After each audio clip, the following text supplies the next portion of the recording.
لن تنالوا البر حتى تنفقوا مما تحبون وما تنفقوا من شيء فإن الله به عليم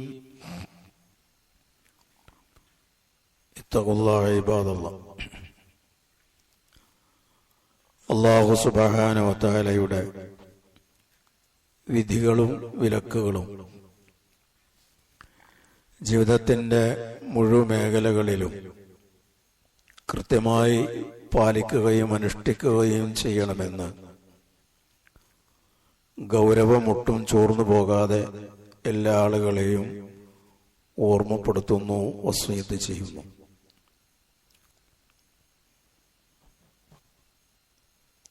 സത്യവിശ്വാസികൾക്ക് അല്ലാഹു സുബ്ഹാനഹു വ തആല ഒട്ടേറെ സവിശേഷതകൾ പറഞ്ഞിട്ടുണ്ട്. ആ സവിശേഷതകളെല്ലാം ജീവിതത്തിൽ എടുത്തണിയുമ്പോഴാണ് അവൻ ഒരു പൂർണ്ണ വിശ്വാസിയാകുന്നതും അവന്റെ ഇഹപര ജീവിതം സൗഭാഗ്യവും സന്തോഷവും നിറഞ്ഞതും ആകുന്നത്.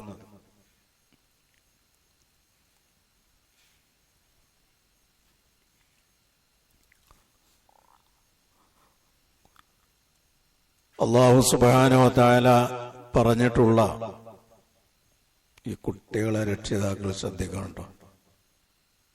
നിങ്ങളെ കുട്ടികളെ നിങ്ങളെ കൂടിയിരുത്തണം.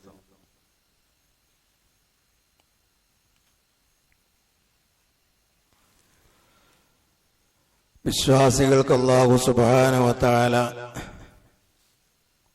പറഞ്ഞിട്ടുള്ള അവരുടെ ജീവിതത്തിൽ പാലിക്കാൻ ആവശ്യപ്പെട്ടിട്ടുള്ള ഗുണങ്ങളെല്ലാം പരിശോധിച്ചാൽ അതിൻ്റെയൊക്കെ ദൂരവ്യാപകമായ ഗുണഫലങ്ങൾ ഇഹത്തിലും പരത്തിലും ലഭ്യമാകുന്നതാണ്.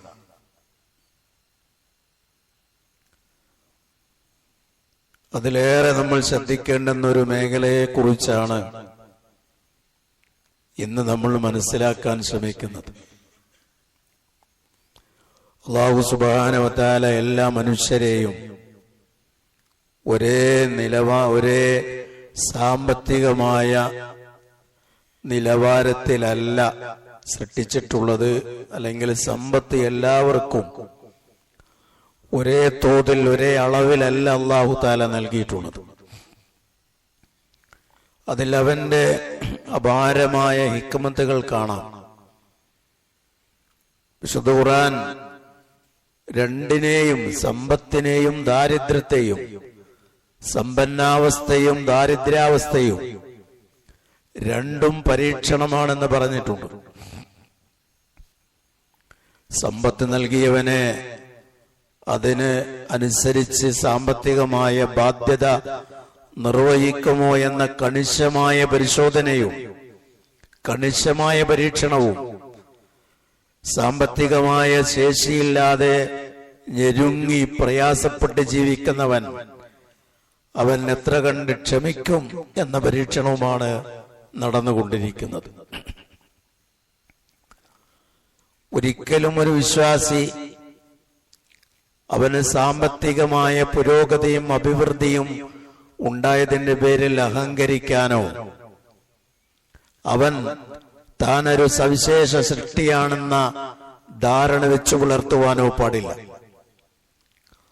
അവൻ സ്വാർത്ഥനാകാനും പാടില്ല. അവൻ അല്ലാഹു സുബ്ഹാനഹു വ തആല നൽകിയിട്ടുള്ള സമ്പത്ത് വഴി അവൻ മറ്റുള്ളവരെ സഹായിക്കാനും ധർമ്മം ചെയ്യാനും വസിയ്യത്ത് ചെയ്യാനും വഖഫ് നിർവഹിക്കുവാനുമൊക്കെ അവൻ സന്നദ്ധനാവേണ്ടതുണ്ട്. മനുഷ്യനെ സാമ്പത്തികമായി വരുന്ന ഒരുപാട് പ്രശ്നങ്ങളെ, പ്രതിസന്ധികളെ തരണം ചെയ്യാൻ നാട്ടിലെ സാമ്പത്തിക ശേഷിയുള്ള ആളുകൾ ഒരുങ്ങുകയും സന്നദ്ധരാകുകയും ചെയ്യണം. ഇവിടെ സാമ്പത്തികമായ ശേഷിയുള്ള ഒരാളുടെ അശ്രദ്ധ കാരണം നമ്മുടെ ഏതെങ്കിലും ഒരു സഹോദരൻ പലിശയെ ആശ്രയിക്കേണ്ടി വന്നാൽ അതിന്റെ കുറ്റക്കാരൻ അവൻ മാത്രമല്ല. ആ കുറ്റത്തിലൊരു പങ്ക് അവനെ സഹായിക്കാൻ ശേഷിയുണ്ടായിട്ടും അവൻ സഹായത്തിന് അർഹനാണെന്നറിഞ്ഞിട്ടും അവനെ സഹായിക്കാത്ത സാമ്പത്തിക ശേഷിയുള്ളവർ മുഴുക്കെ ആ ഒരു പാപത്തിന്റെ പങ്ക് പറ്റേണ്ടി വരും എന്നുള്ളത് യാഥാർത്ഥ്യമാണ്. അതുകൊണ്ട് നബി സല്ലല്ലാഹു അലൈഹി വസല്ലം വിശ്വാസി സമൂഹത്തെ വളർത്തിക്കൊണ്ടുവന്നപ്പോൾ പ്രത്യേകമായി ശ്രദ്ധിച്ചൊരു കാര്യം, നിങ്ങളിൽ സ്വാർത്ഥത കടന്നു വരാനുള്ള സകല വാതായനങ്ങളും കൊട്ടിയടക്കണമെന്നാണ്. റസൂലുള്ളാഹി സ്വല്ലല്ലാഹു അലൈഹി വസല്ലമയുടെ ഒട്ടേറെ സാരോപദേശങ്ങൾ ഇത് നമുക്ക് കാണാം. പലപ്പോഴും തന്റെ ആവശ്യങ്ങളെ മാറ്റിവെച്ച് സ്വന്തം ആവശ്യങ്ങളെ 2, 3, 4 സ്ഥാനത്തേക്ക് പിറന്തള്ളി ഒന്നാം സ്ഥാനം പ്രയാസമനുഭവിക്കുന്ന തന്റെ സഹോദരനെ നൽകി അവരെ അകമഴിഞ്ഞ് സഹായിച്ചിട്ടുള്ള പരശതം സ്വഹാബി വര്യന്മാരെ നമുക്ക് കാണാൻ പറ്റും. റസൂലുള്ളാഹി സ്വല്ലല്ലാഹു അലൈഹി വസല്ലമയുടെ സദസ്സിൽ ഒരു അനുചരൻ വന്ന് പറഞ്ഞു, യാ റസൂലല്ലാഹ് ഇന്നി മജ്ഹൂദ്, ഞാൻ ഒട്ടേറെ പ്രയാസം, പ്രധാനമായും അദ്ദേഹം അനുഭവിക്കുന്ന പ്രയാസം വിശപ്പാണ്. വിശന്നിട്ട് എനിക്ക് പിടിച്ചു നിൽക്കാൻ കഴിയാത്ത അവസ്ഥയിലാണ് ഞാൻ, അതുകൊണ്ട് എനിക്ക് വല്ലതും തരണം എന്ന് പറഞ്ഞ് നബി സല്ലല്ലാഹു അലൈഹി വസല്ലമയുടെ സന്നിധിയിൽ വന്ന ഒരു അനുചരൻ റസൂലുള്ളാഹി സ്വല്ലല്ലാഹു അലൈഹി വസല്ലമ ആദ്യം ചെയ്തത് തന്റെ വീട്ടിലേക്ക്, വീടെന്ന് പറയാനല്ല, തന്റെ റൂമിലേക്ക് ആളെ പറഞ്ഞയച്ചു. ഒരു ഭാര്യയുടെ അടുത്തേക്ക് പറഞ്ഞയച്ചു. അവിടുന്ന് കിട്ടിയ മറുപടി, നമ്മുടെ വീട്ടിൽ പച്ചവെള്ളമല്ലാതെ ഒന്നുമില്ല.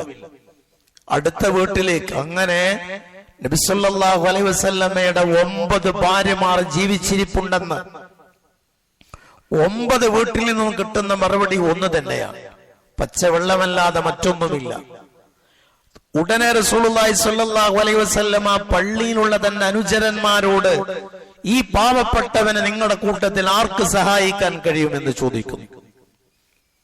ഇവിടെ നമ്മൾ പ്രത്യേകം ശ്രദ്ധിക്കേണ്ടുന്ന ഒരു കാര്യം, നബി സല്ലല്ലാഹു അലൈഹി വസല്ലമ ആദ്യം ശ്രദ്ധിച്ചത് എനിക്കെന്ത് ചെയ്യാൻ പറ്റുമെന്ന്.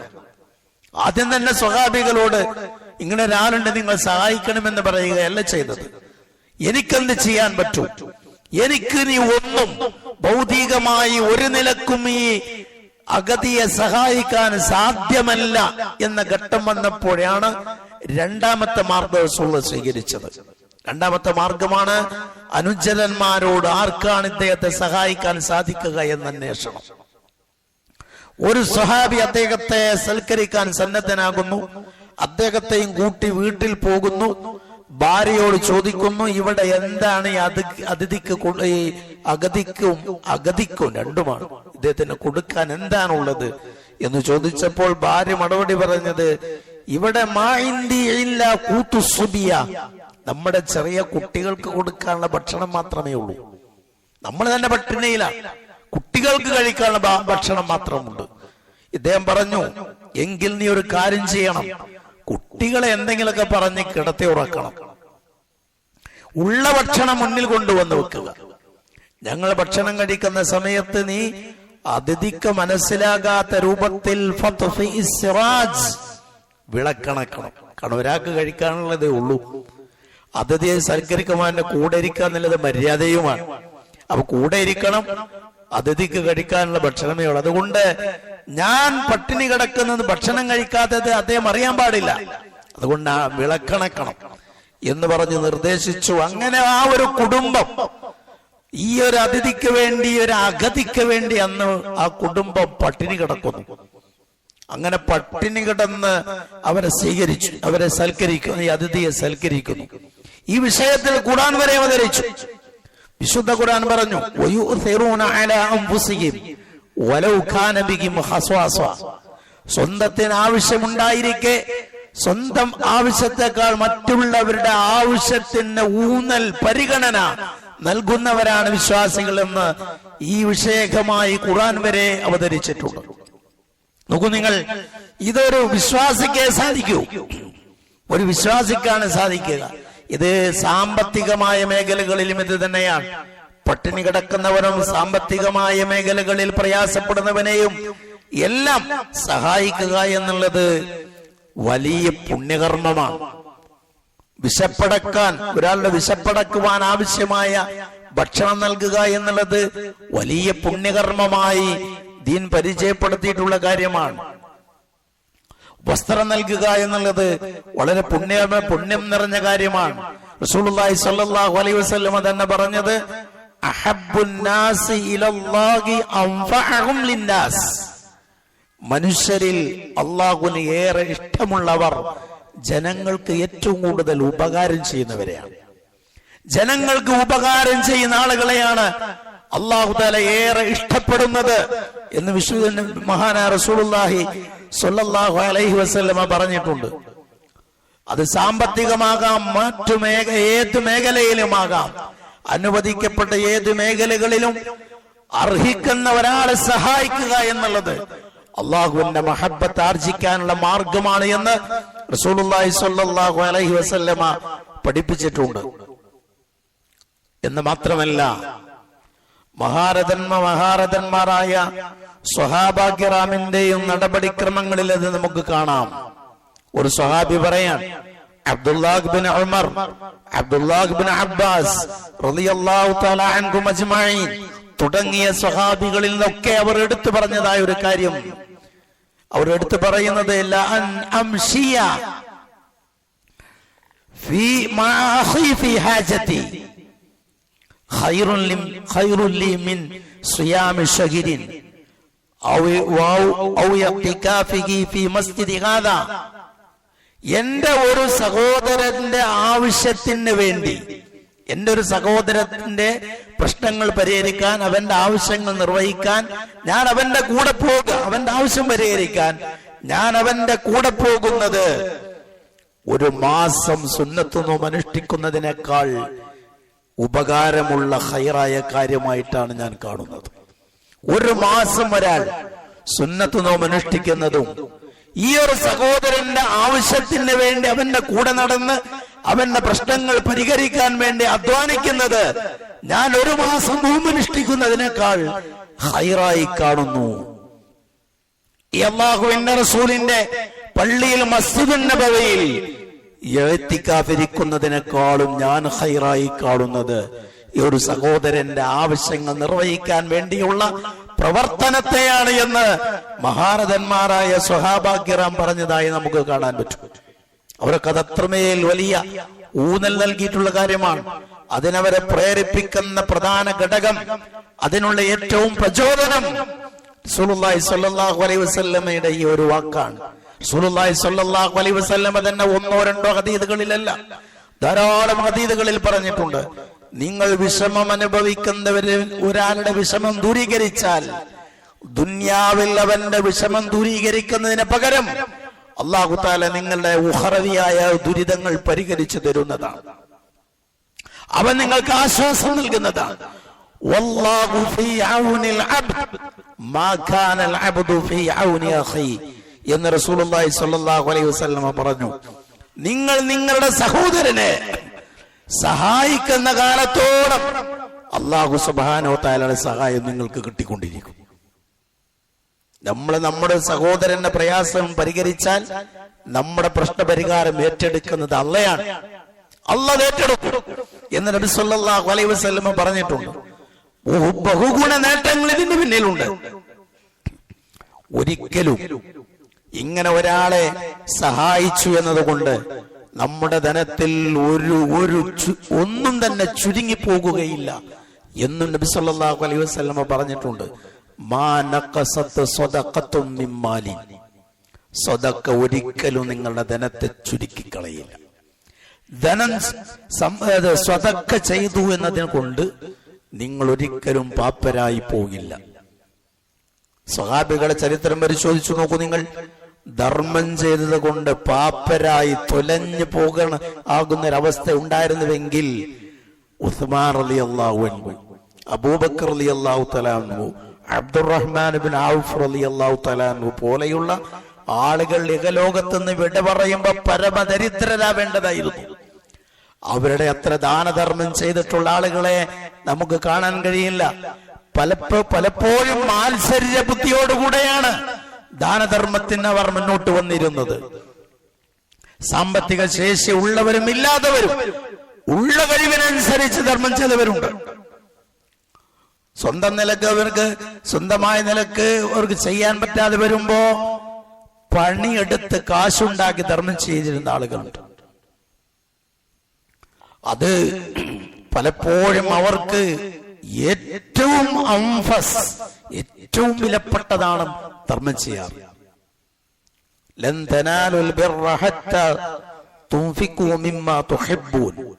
നിങ്ങൾക്ക് ഇഷ്ടപ്പെട്ടതിൽ നിന്ന് നിങ്ങൾ ധർമ്മം ചെയ്യാതെ ചെലവഴിക്കാതെ നിങ്ങൾക്ക് ബിർറ് നേടാൻ പറ്റില്ല, കഴിയില്ല. ബിർറ് എന്നുള്ളതിന് പണ്ഡിതന്മാർ നൽകിയിട്ടുള്ള വ്യാഖ്യാനം സ്വർഗമെന്നാണ്. നിങ്ങൾക്ക് സ്വർഗം കിട്ടണോ, നിങ്ങൾക്ക് ഏറ്റവും ഇഷ്ടപ്പെട്ടത് ധർമ്മം ചെയ്യണം എന്ന് വിശുദ്ധ ഖുർആൻ പറഞ്ഞിട്ടുണ്ട്.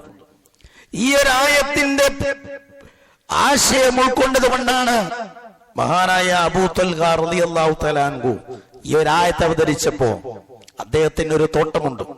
നമുക്കതറിയാം, ഞാൻ ഓർമ്മപ്പെടുത്തുന്നു എന്ന് മാത്രം. അദ്ദേഹത്തിന് ഒരു തോട്ടമുണ്ട്, ബൈറുഹ എന്നാണ് അതിന്റെ പേര്. മസ്ജിദ് നബിയുടെ അഭിമുഖമായി നിൽക്കുന്ന ഒരു വലിയ ധാരാളമായ സമൃദ്ധമായ ഈത്തപ്പനത്തോട്ടമാണത്. നബി സല്ലല്ലാഹു അലൈഹി വസല്ലം ഇടക്ക് അവിടെ പോകുകയും അതിൽ ശുദ്ധമായ പാനീയം കുടിക്കുകയും ഒക്കെ ചെയ്യാറുണ്ടായിരുന്നു. ഈ ആയത്തിൽ അവതരിച്ചപ്പോ മഹാനായ അബൂ തൽഹാ റളിയല്ലാഹു തആല അൻഹു നബി സല്ലല്ലാഹു അലൈഹി വസല്ലമയോട് പറഞ്ഞു, അല്ലാഹുവിന്റെ റസൂലേ, എനിക്ക് ധാരാളം സമ്പത്തുണ്ട്. എന്റെ സമ്പത്തിൽ എനിക്ക് ഏറ്റവും ഇഷ്ടപ്പെട്ടത് ഈ ഒരു തോട്ടമാണ്. അത് ഞാൻ അള്ളാഹുവിന്റെ മാർഗത്തിൽ ധർമ്മം ചെയ്യും. അംഫസ, ഏറ്റവും അമൂല്യമായ ഈ ഒരു തോട്ടം ഞാൻ ഇതാ അള്ളാഹുവിന്റെ മാർഗത്തിൽ ധർമ്മം ചെയ്യുന്നു.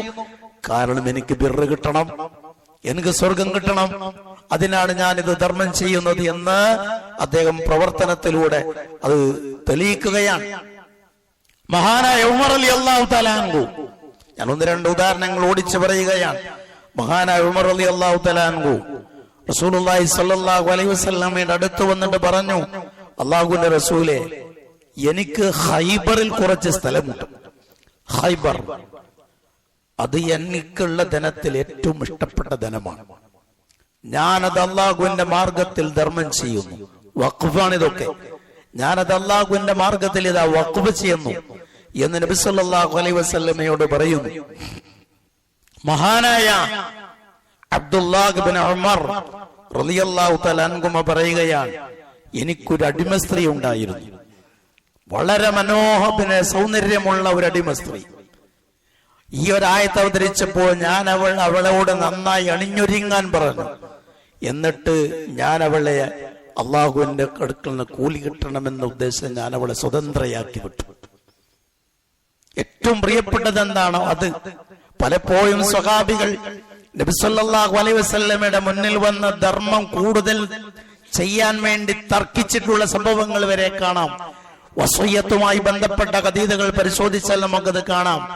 സഅദ് ഇബ്നു അബീ വഖാസ് റളിയല്ലാഹു തആല അൻഹു നബി സല്ലല്ലാഹു അലൈഹി വസല്ലമയോട് വന്ന് പറയുകയാണ്, അല്ലാഹുവിന്റെ റസൂലേ, ഞാൻ വലിയ ധനാഢ്യനാണ്, വലിയ സമ്പന്നനാണ്. ഞാൻ എനിക്ക് അനന്തരാവകാശിയായി ആകെ ഒരു മകളേ ഉള്ളൂ ആ സമയത്ത്.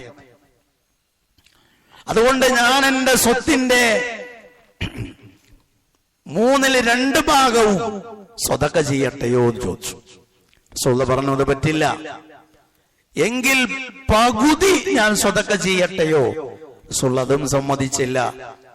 1/3 ഞാൻ ചെയ്യട്ടെയോ എന്ന് ചോദിച്ചു. റസൂൽ പറഞ്ഞു, വസ്സുലുദു കസീർ ഔ കബീർ, 1/3 തന്നെ കുറച്ച് കൂടുതലാണ് സഹദേ എന്നാണ് റസൂൽ പറഞ്ഞത്. ഇവിടെ നോക്കൂ നിങ്ങൾ, ഇപ്പോൾ നമ്മൾ ശ്രദ്ധിക്കുന്നത് ഈ ഒരു ഹദീസിൽ റസൂലുള്ളാഹി സ്വല്ലല്ലാഹു അലൈഹി വസല്ലമയോട് വന്ന് ഈ ഒരു സഹാബി കൂടുതൽ ധർമ്മം ചെയ്യട്ടെ എന്ന് ചോദിക്കുന്നത്. എന്റെ ധനത്തിന്റെ 2/3 അതിന് വിസമ്മതിച്ചില്ല, എങ്കിൽ പകുതി എന്നിങ്ങനെ പറഞ്ഞ് കൂടുതൽ ചെയ്യാൻ സമ്മതം തേടുകയാണ്. അങ്ങനെയായിരുന്നു അവർ. മഹാനായ ഇമാം ശാഫിഈ റഹിമഹുല്ലാഹ് പറയുകയാണ്,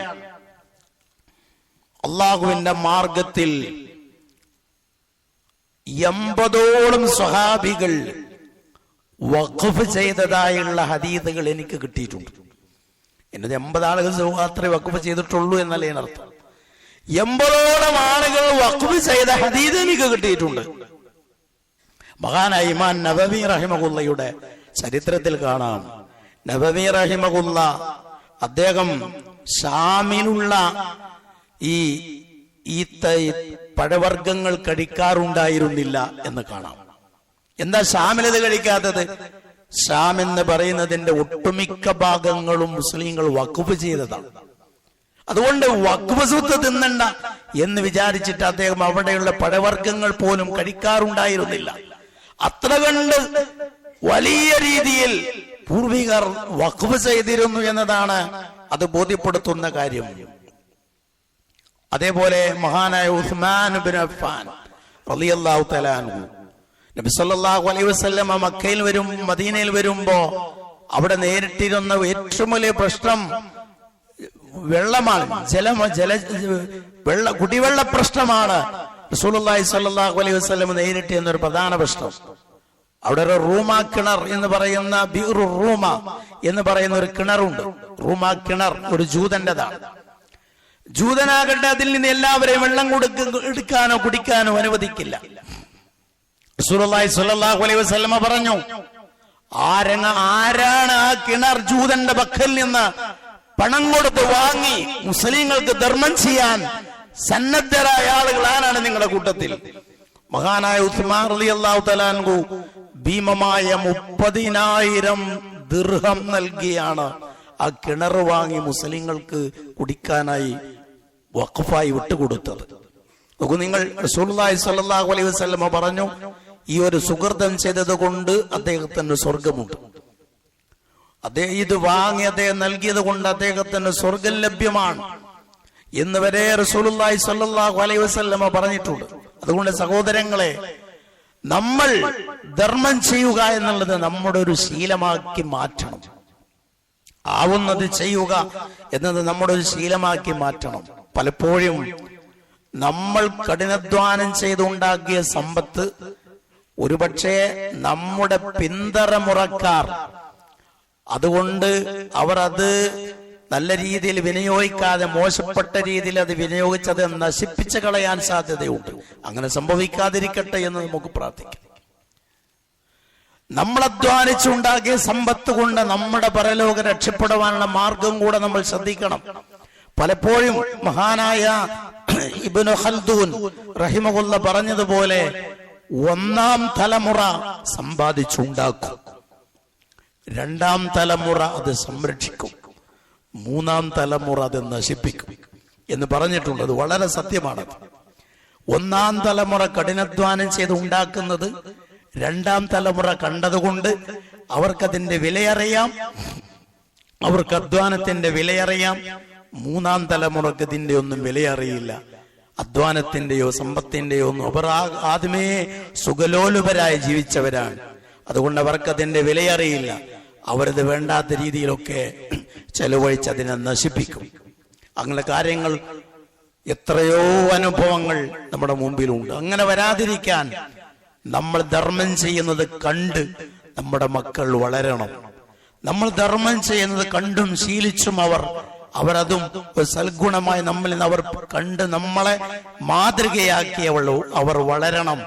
അതാണ് ഏറ്റവും പ്രധാനം. ഒരു പാവപ്പെട്ടവനെ സഹായിക്കുവാനുള്ള ബോധം ചെറുപ്രായത്തിൽ തന്നെ മക്കൾക്ക് അങ്ങനെയുള്ള സന്ദേശം നൽകണം. നമ്മൾ ധർമ്മം ചെയ്യുന്ന വേളയിൽ കുട്ടികളെ കൊണ്ടത് കൊടുത്ത് ശീലിപ്പിക്കുന്ന പല രക്ഷിതാക്കളെയും കാണാം. നല്ല കാര്യമാണ്. അവർക്കും ധർമ്മം നൽകുക എന്നൊരു ശീലം ചെറുപ്രായത്തിൽ തന്നെ അവരുടെ മനസ്സിൽ വളർത്തിയെടുക്കുക എന്നുള്ളത് വളരെ നല്ല കാര്യമാണ്. ആ രീതിയിൽ അവരെ വളർത്താൻ കൂടുതൽ കൂടുതൽ നമ്മൾ ശ്രദ്ധിച്ചു കഴിഞ്ഞാൽ ഒരു പാവപ്പെട്ടവനെ കാണുമ്പോൾ അവനോടൊരു ശഫഖത്ത്, അവനോടൊരു അനുകമ്പയും വാത്സല്യവും ഒക്കെ നമ്മുടെ മക്കളുടെ മനസ്സിൽ ഉണ്ടാകണം. സ്വഹാബി പ്രമുഖർ എന്നല്ല, മുഴുവൻ സഹാബികളും ആ ഒരു മേഖലയിൽ ഏറെ ശ്രദ്ധിച്ചിരുന്നവരാണ്. അല്ലാഹു തആല ശ്രദ്ധിച്ചും സൂക്ഷിച്ചും മുന്നോട്ട് പോകുവാനുള്ള തൗഫീഖ് നമുക്ക് ഏവർക്കും പ്രദാനം ചെയ്യുമാറാകട്ടെ. അൽഹംദുലില്ലാഹി റബ്ബിൽ ആലമീൻ വസ്സലാത്തു വസ്സലാമു അലാ തമ്മാനിൽ അക്മലാനി അലൽ മബ്ഊസ് റഹ്മത്തൻ ലിൽ ആലമീൻ വഅലാ ആലിഹി വസഹ്ബിഹി അജ്മഈൻ. അമ്മാ ബഅദ്. ഇത്തഖുല്ലാഹ ഇബാദല്ലാഹ്. അള്ളാഹുവിൻ്റെ വിധി വിലക്കുകൾ അനുസരിച്ച് ജീവിക്കണമെന്ന് ഒരിക്കൽ കൂടി എല്ലാ ആളുകളെയും ഓർമ്മപ്പെടുത്തുന്നു, വസിയത്ത് ചെയ്യുന്നു. സഹോദരന്മാരെ, സഹോദരികളെ, നമ്മുടെ ദീൻ, അതിനെ വിശുദ്ധ ഖുർആൻ തന്നെ പരിചയപ്പെടുത്തിയിട്ടുള്ളത് ഫിത്രത്ത് എന്നാണ്. ഇസ്ലാം പ്രകൃതി മതമാണ് എന്ന് പറയാറുണ്ട്. അത് പ്രമാണങ്ങളും കൃത്യമായി പഠിപ്പിക്കുന്നതാണ്. നമ്മുടെ ജീവിതാനുഭവം അത് തന്നെയാണ്.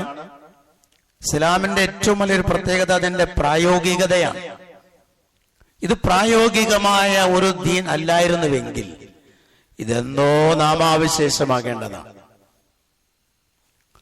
1500 വർഷത്തിനടുത്തായി നബിയുടെ കാലം മുതൽക്കെടുത്ത് പരിശോധിച്ചാൽ ഈ ദീൻ സജീവമായി നിലനിൽക്കുന്നുണ്ട്. അതിനിടയ്ക്ക് എത്രയോ വിശ്വാസങ്ങൾ, എത്രയോ ഇസങ്ങൾ ലോകത്ത് തകർന്നടിഞ്ഞു പോയിട്ടുണ്ട്.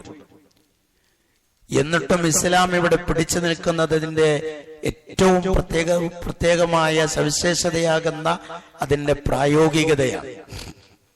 മനുഷ്യ പ്രകൃതത്തിന് ഇണങ്ങുന്നതേ ഇസ്ലാം നിയമമാക്കിയിട്ടുള്ളൂ. മനുഷ്യ പ്രകൃതത്തിനോട് എതിരാകുന്നത് ദീൻ നിരോധിക്കുകയും ചെയ്തിട്ടുണ്ട്. 5 കാര്യങ്ങൾക്കുള്ള സംരക്ഷണമാണ് മൊത്തത്തിൽ ദീൻ എന്ന് പറയുന്നത്. 1 നമ്മുടെ വിശ്വാസ സംരക്ഷണമാണ്. 2 നമ്മുടെ ബുദ്ധിയുടെ സംരക്ഷണമാണ്. നമ്മുടെ ആരോഗ്യ സംരക്ഷണമാണ്.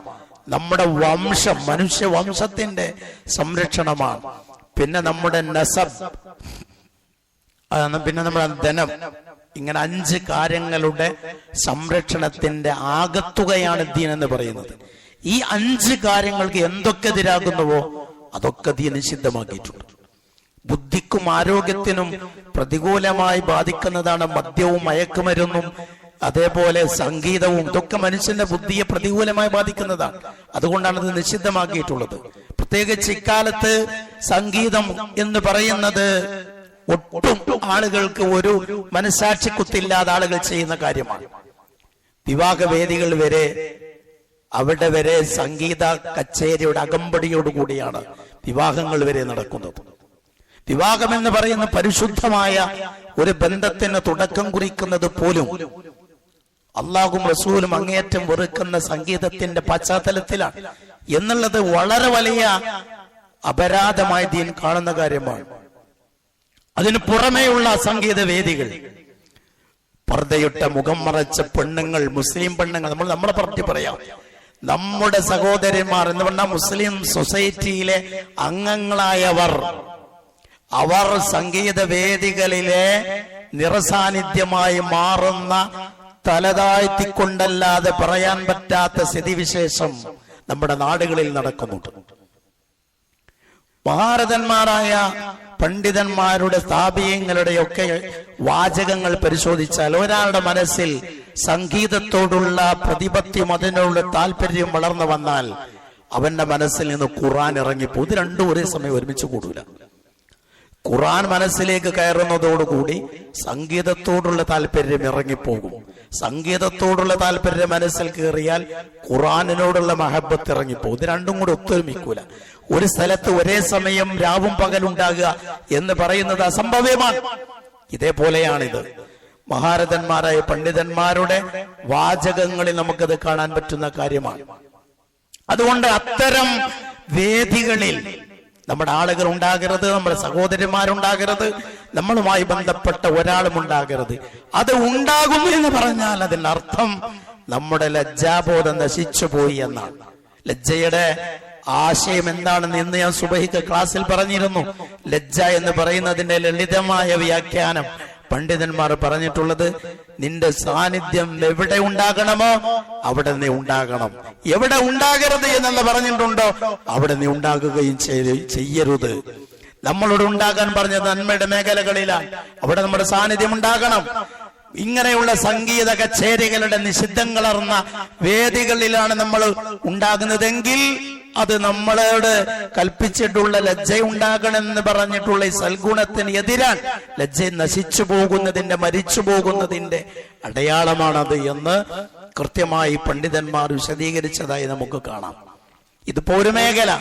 മറ്റൊരുപാട് മേഖലകളിൽ, സാംസ്കാരികമായ വിശ്വാസതലങ്ങളിൽ, അനുഷ്ഠാന മേഖലകളിലും ഒക്കെ ഈ ജീർണതകൾ തഴച്ചു വളരുന്നുണ്ട്. ചികിത്സിക്കാനാണ് എന്ന പേരിൽ വയോവൃദ്ധരായ മാതാപിതാക്കളെ ഹോസ്പിറ്റലിലേക്ക് കൊണ്ടുപോയി അവരെ കണ്ണ് വെട്ടിച്ച് അവരവിടെ വിട്ടേച്ച് രക്ഷപ്പെട്ടു പോയ മക്കളുണ്ട്, ഉണ്ടായിട്ടുണ്ട് നമ്മുടെ നാട്ടിൽ. ഇതൊരു കഥയല്ല, പച്ചയായ യാഥാർത്ഥ്യമാണ്. ഇങ്ങനെ മാതാപിതാക്കളെയും കൂട്ടുകാരെയും അതുപോലെ കൂടപ്പിറപ്പുകളെയും ഒക്കെ നിഷ്കരുണം വധിക്കുന്ന സ്ഥിതിവിശേഷങ്ങളുണ്ട്. അടുത്ത കാലത്ത് പോയി കഴിഞ്ഞ ആഴ്ചയിൽ തന്നെ നമ്മൾ വായിച്ചിട്ടുള്ള, നമ്മുടെ മനസ്സിനെ വല്ലാതെ വേദനിപ്പിക്കുന്ന ചില വാർത്തകൾ ഉണ്ടായിരുന്നു. ഒരു ജ്യേഷ്ഠൻ അനുജനെ മാരകമായി കൊലപ്പെടുത്തിയ, നിസ്സാരമായ സാമ്പത്തിക ഭൗതിക താല്പര്യങ്ങൾക്ക് വേണ്ടി കൂടപ്പിറപ്പിന്റെ കഴുത്തിൽ വരെ കടാര കുത്തിയിറക്കാൻ മാത്രമുള്ള ഭൗതിക പ്രേമികളായി, ഭൗതിക പൂജകരായി ആളുകൾ മാറുന്ന കാലമാണ്. ഇതിന്റെ വൃത്തം ഇങ്ങനെ വിശാലമായി കൊണ്ടിരിക്കുകയാണ്. സാമൂഹ്യ ജീർണതയുടെ വൃത്തം ഇന്നത്തേക്കാൾ നാളെ അതിന്റെ വൃത്തം വിശാലമായിട്ടുണ്ടാകും. അനുദിനം അത് വർദ്ധിച്ചുകൊണ്ടിരിക്കും. അതുകൊണ്ട് അതിന്റെ പ്രകരമോ ഗന്ധമോ ഏൽക്കാതിരിക്കാൻ നമ്മൾ നിതാന്ത ജാഗ്രത പാലിക്കേണ്ടതുണ്ട്. ഇടക്കിടക്ക് അതുമായി ബന്ധപ്പെട്ട ഉത്ബോധനങ്ങൾ നമുക്ക് കിട്ടേണ്ടതുണ്ട്. ആ ഉത്ബോധന സദസ്സുകളിൽ നമ്മുടെ നിറസാന്നിധ്യം അനിവാര്യമായും ഉണ്ടായിരിക്കേണ്ടതുണ്ട്. നമുക്കറിയാവുന്ന കാര്യങ്ങളാണെങ്കിൽ പോലും അറിയുന്ന കാര്യങ്ങൾ തന്നെ നിരന്തരമായി കേൾക്കുമ്പോൾ അതിനൊരു സ്വാധീനമുണ്ട്. ചില പരസ്യവാചകങ്ങൾ നമ്മുടെ മനസ്സിൽ നിന്ന് മാഞ്ഞു പോകില്ല, അത് നിരന്തരം കേൾക്കണുണ്ടാകും. ഇതുപോലെ നല്ല കാര്യങ്ങൾ നിരന്തരമായി കേട്ടാൽ, ആ നിരന്തരമായി കേൾക്കുമ്പോൾ അത് നമ്മുടെ മനസ്സിനെ അത് സ്വാധീനിക്കും. അതുകൊണ്ട് അറിയുന്ന കാര്യങ്ങളാണെങ്കിൽ പോലും നിരന്തരമായി ശ്രദ്ധിക്കുക. അതിന്റെ ഇത്തരം ജീർണതകളെ പ്രകരമേൽക്കാതിരിക്കാൻ ഏറ്റവും പ്രധാനപ്പെട്ട 3 പരിഹാരങ്ങൾ ചുരുക്കി പറയുന്ന, നമ്മുടെ വിശ്വാസത്തെ ദൃഢീകരിക്കുക, പ്രത്യേകിച്ച് പരലോക വിശ്വാസം, പരലോകത്തെ മുന്നിൽ കണ്ട് ജീവിക്കുക, മതവിജ്ഞാനം അത് വളർത്തിക്കൊണ്ടുവരിക. ഒരു ദിവസം കിടപ്പറയിൽ നിന്ന് കിടപ്പറയിലേക്ക് തിരിച്ചു ചെല്ലുന്നതിനിടക്ക് എന്തെങ്കിലും മതപരമായ ഒരു അറിവ് നമ്മൾ നേടിയിരിക്കുമെന്നൊരു തീരുമാനം നമ്മൾ എടുക്കണം. ആ തീരുമാനത്തിനനുസരിച്ച് മുന്നോട്ട് പോകണം. ഇടക്കിടക്ക് സ്വയം വിലയിരുത്തണം, അങ്ങനെ ഈ തീരുമാനമൊക്കെ നടക്കുന്നുണ്ടോ എന്നിങ്ങനെയൊക്കെ വിലയിരുത്തി മുന്നോട്ട് നമ്മൾ പോകുകയും ചെയ്യണം. അല്ലാഹു സുബ്ഹാനഹു വ തആല ഇത്തരം കാര്യങ്ങളൊക്കെ ചെയ്യുമ്പോൾ വിശുദ്ധ ഖുർആനിൽ നിന്ന് തന്നെ നമുക്ക് മനസ്സിലാക്കാൻ കഴിയും, നമ്മുടെ ജീവിതത്തിൽ തന്നെ ബറക്കത്ത് എന്നല്ല, നമ്മുടെ തലമുറകളിൽ പോലും ആ ബറക്കത്ത് പടരും എന്നൊക്കെ വിശുദ്ധ ഖുർആൻ ചരിത്രങ്ങൾ ഉദ്ധരിച്ച് നമ്മെ ബോധ്യപ്പെടുത്തിയിട്ടുണ്ട്. സജീവമായ ശ്രദ്ധ നമ്മുടെ ഭാഗത്ത് നിന്നുണ്ടാകണം. അള്ളാഹു നമ്മെ അനുഗ്രഹിക്കുമാറാകട്ടെ.